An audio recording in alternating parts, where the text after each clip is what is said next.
Fund അനുവദിച്ചിട്ടും Thamarassery ചുരത്തിന്റെ നവീകരണം ഇപ്പോഴും കടലാസിൽ. 6, 7, 8 വളവുകളുടെ നവീകരണ പ്രവർത്തനങ്ങൾക്കാണ് തുക അനുവദിച്ചത്. വാഹനപ്പെരുപ്പത്തിനനുസരിച്ച് റോഡ് വികസനം നടക്കാതായതോടെ ചുരത്തിൽ ഗതാഗത കുരുക്ക് പതിവാകുന്നു. ചുരം വികസനത്തിനോടുള്ള അവഗണനയിൽ പ്രതിഷേധവും ഉയരുന്നു.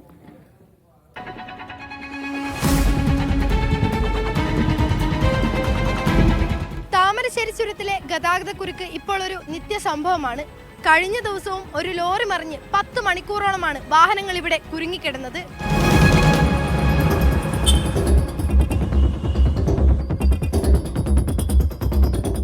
6, 7, 8 വളവുകളിലാണ് ഏറ്റവും കൂടുതൽ വാഹനങ്ങൾ കുടുങ്ങുന്നത്. ഈ 3 ഹെയർപിന്നുകളും നവീകരിക്കാനുള്ള ഭരണാനുമതി ആയിട്ടും ഇവിടെ പ്രവർത്തനങ്ങളൊന്നും നടക്കുന്നില്ലെന്നാണ് പ്രധാനമായും ഉയരുന്ന പരാതി.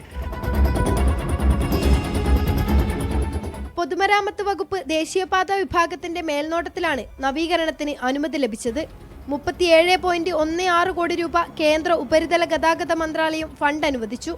വീതി കൂട്ടുന്നതിനാവശ്യമായ വനഭൂമി നാഷണൽ ഹൈവേ അതോറിറ്റിക്ക് 7 വർഷം മുൻപ് തന്നെ വനം വകുപ്പ് കൈമാറുകയും ചെയ്തു. എന്നിട്ടും പണി മാത്രം തുടങ്ങിയില്ല. ബൈപ്പാസിനെ പറയുന്ന കുറേ കാലം ഇപ്പം വരും, അടുത്താവും, നോക്കാം എന്ന് പറയുന്നുണ്ട്.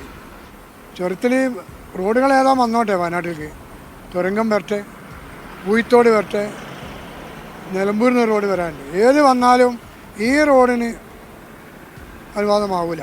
റോപ്പ് വേ വന്നാൽ 600-650 വണ്ടി വരുമെന്നാണ് കണക്ക്. റോപ്പ് വേ തുടങ്ങിയാൽ ആ വണ്ടി കൂടി ഈ ചുരത്തിൽ നിൽക്കാനല്ലാതെ. നടപടികൾ തുടങ്ങിയെന്നും 4 മാസത്തിനുള്ളിൽ തന്നെ നവീകരണ പ്രവൃത്തി ആരംഭിക്കുമെന്നും ദേശീയപാത അസിസ്റ്റന്റ് എഞ്ചിനീയർ പറഞ്ഞു.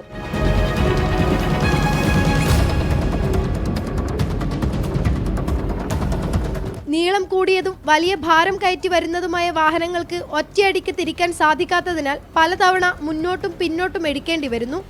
ഈ അവസരങ്ങളിലാണ് പലപ്പോഴും ലോറികൾ കേടാവുന്നത്. എല്ലാ സമയത്തും ഇവിടെ മൾട്ടി ആക്സിൽ വലിയ വണ്ടികൾ ഓടാൻ പാടില്ല. ഇതിനൊരു ടൈം വെച്ചിട്ടുണ്ട്. ഇതൊന്നും ഇത് നടപ്പിലാവുന്നില്ല. അത് എല്ലാ സമയത്തും ഫുൾ സമയത്ത് ഈ വലിയ വാഹനങ്ങൾ, അതായത് 50, 60 ടണ്ണൊക്കെ കയറ്റിയിട്ട് വലിയ വാഹനങ്ങൾ വന്നിട്ട് ഈ വളവുകളിലൊക്കെ കുടുങ്ങി. ഇന്നലെ 2 വണ്ടിയാണ് കുടുങ്ങി. ഈ 2 വാഹനങ്ങൾ കിടന്ന കാരണം കൊണ്ട് ആയിരക്കണക്കിന് ആളുകളാണ് വണ്ടികളുമായിട്ട് ഈ ചുരത്തിൽ ഇന്നലെ ഒരു ദിവസം കഷ്ടപ്പെട്ടു. വയനാട് നിന്ന് കോഴിക്കോട്ടേക്ക് വരാനും കോഴിക്കോട് നിന്ന് ബാംഗ്ലൂരിലേക്കും ഊട്ടിയിലേക്കും പോകാനുമെല്ലാം ഉപയോഗിക്കുന്ന ചുരം റോഡിന്റെ വികസനം വൈകുന്നത് വലിയ പ്രതിസന്ധിയാണ് ഉണ്ടാക്കുന്നത്.